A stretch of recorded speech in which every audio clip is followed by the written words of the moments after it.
శ్రీమాతే నమః. అమ్మకు ప్రేమతో ఛానల్కి స్వాగతం.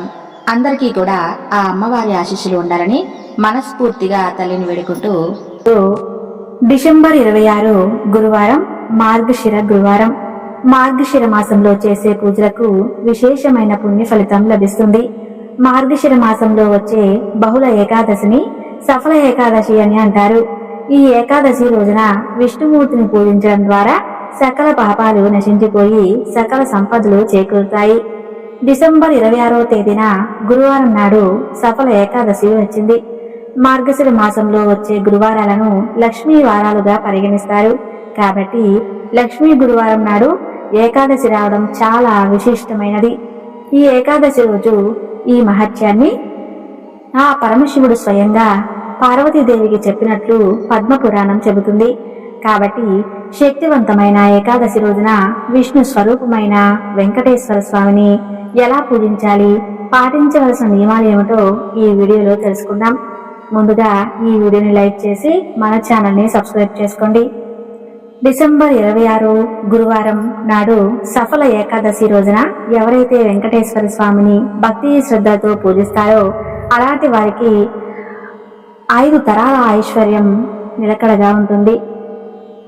తపస్సు చేసినంత పుణ్య ఫలితం దక్కుతుంది. దీనికి సమానమైన యజ్ఞం కాని పురాణాలలో చెప్పబడింది. కాబట్టి పవిత్రమైన ఏకాదశి నాడు ప్రతి ఒక్కరూ విష్ణుమూర్తిని పూజించి స్వామివారి అనుగ్రహాన్ని పొందండి. ఈ లక్ష్మీవారమైన ఏకాదశి రోజున స్త్రీలు ఉదయాన్నే నిద్రలేచి తలస్నానం చేయాలి. అయితే ఏకాదశి రోజున తలస్నానం చేసేటప్పుడు తలకి షాంపూని ఉపయోగించకూడదు.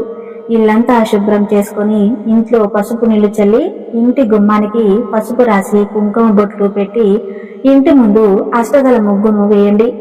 అష్టదళ ముగ్గు అంటే లక్ష్మీదేవికి చాలా ఇష్టమైనది. కాబట్టి ఈ లక్ష్మీ గురువారం నాడు తప్పకుండా అష్టదళ ముగ్గుని వేసుకోండి. పూజా గదిని శుభ్రం చేసుకుని మీ పూజా గదిలో ఉన్న వెంకటేశ్వర స్వామి పటానికి అలాగే లక్ష్మీదేవి పటానికి గంధం రాసి కుంకుమ బొట్లు పెట్టి పూలతో అలంకరించుకోండి. గులాబీ పూలతో పూజిస్తే చాలా మంచిది. ముఖ్యంగా ఈ ఏకాదశి రోజున వెంకటేశ్వర స్వామి పటానికి తులసి మాలను వేయండి. వెంకటేశ్వర స్వామికి తులసి దళాలు సమర్పిస్తే స్వామివారి అనుగ్రహంతో ఊహించని ఐశ్వర్యం మీ కుటుంబానికి లభిస్తుంది. అప్పుల సమస్యలతో బాధపడేవారు 11 యాలకులను ఒక దారానికి గుచ్చి ఆ యాలకుల మాలను తయారు చేసి ఆ యాలకుల మాలను వెంకటేశ్వర స్వామి పటానికి వేయండి. ఇలా చేయటం వలన అప్పుల సమస్యలు త్వరగా తిరిగిపోతాయి. అలాగే డబ్బు సమస్యలు లేకుండా ఉంటాయి. అన్ని దీపాల కంటే పిండి దీపాలు చాలా శ్రేష్టమైనవి. కాబట్టి ఈ పవిత్రమైన ఏకాదశి నాడు బియ్యపు పిండితో ఒక పిండి దీపం తయారు చేసి దీపానికి కుంకుమ బొట్లు పెట్టి ఆవు నెయ్యితో కానీ నువ్వుల నూనెతో కానీ 5 ఒత్తులతో దీపారాధన చేయండి. పిండి దీపానికి నమస్కారం చేసి ఓం గోవిందాయ నమః అనే మంత్రాన్ని 21 సార్లు జపించండి. పూజలో నైవేద్యంగా పచ్చి పాలను నివేదించండి లేదా ఒక బెల్లం ముక్కను సమర్పించండి. చివరిగా వెంకటేశ్వర స్వామి వారికి అలాగే లక్ష్మీదేవికి హారతి ఇచ్చి మీ కష్టాలన్నీ తొలగిపోవాలని స్వామివారికి నమస్కారం చేసుకొని తలపైన అక్షంతలను వేసుకోండి. ఈ సఫల ఏకాదశి రోజున బ్రహ్మాది దేవతలందరూ విష్ణులోకం చేరుకుని విష్ణు కీర్తనలతో కర్పూర హారతులతో శ్రీ మహావిష్ణువుకు పూజలు చేస్తారు.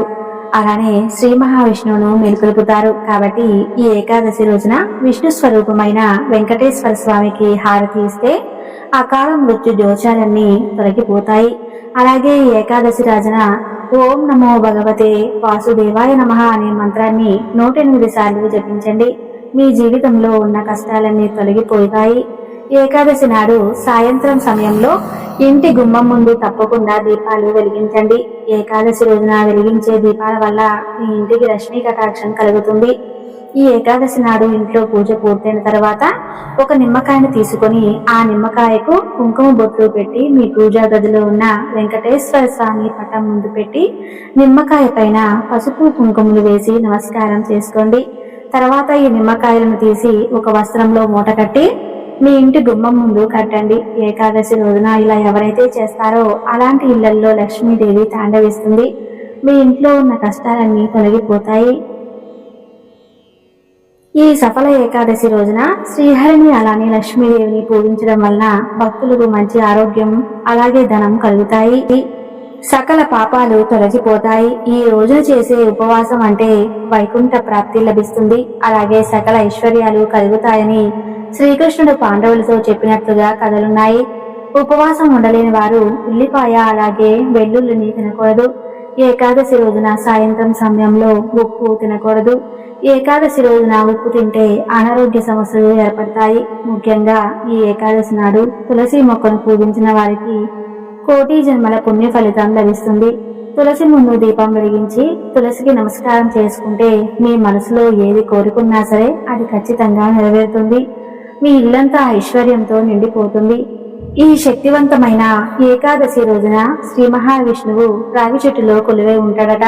కాబట్టి ఈ పవిత్రమైన ఏకాదశి నాడు రావి చెట్టుకు ప్రదక్షిణాలు చేస్తే విష్ణుదేవుని ఆశీర్వాదం లభిస్తుంది.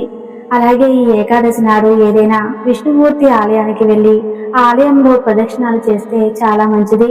అలాగే ఈ సఫల ఏకాదశి రోజున ఐశ్వర్య దీపం వెలిగించిన వారికి సకల ఐశ్వర్యాలు కలుగుతాయి. ఉప్పుతో వెలిగించే దీపాన్ని ఐశ్వర్య దీపం అని అంటారు. ఈ ఏకాదశి రోజున పసుపు రంగు వస్త్రాలు ధరిస్తే జాతక దోషాలన్నీ తొలగిపోతాయి. ఈ పవిత్రమైన ఏకాదశి రోజున ఒక్క చిన్న దానం చేసినా సరే జన్మ జన్మల అదృష్టం కలుగుతుంది. ఇంట్లో ధాన్యాలకు లోటుండదు. ఏకాదశి రోజున స్త్రీలు కంటతడి పెట్టకూడదు. స్త్రీలు కంటతడి పెట్టిన ఇళ్లలో లక్ష్మీదేవి నిలవదు.